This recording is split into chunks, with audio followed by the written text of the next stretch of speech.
যুবকরা তোমরা বেশি বেশি ফেসবুকে মেয়েদেরকে ধর্ম শিখাও, কেমন? আরে কি বলো, পাগল লাগে? ফজরের জায়গা ওদেরকে, কারা কারা মেয়েদেরকে ফজরের জায়গায় ভালো কাজটা করো, হাত তোলো। মেয়েটা খুব ভালো হুজুর, খুব ভালো। বললাম কিভাবে? হুজুর বিশ্বাস করেন কারোর সাথে কথা বলে না। তুমি কি হিজড়া?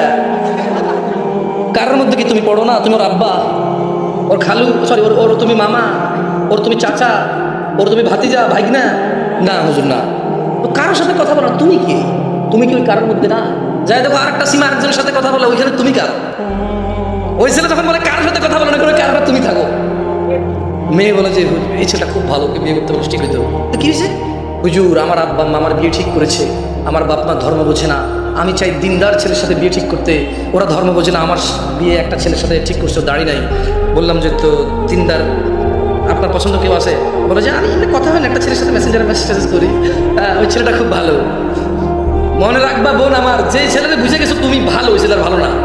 কারণ একটু বুঝতে পারছো যে সে ভালো, তার মানে এতটা ঘনিষ্ঠ হতে পারছো, তোমার সাথে সে এতটা ক্লোজে আসছে যে তুমি বুঝতে পারছো সে ভালো ভালো।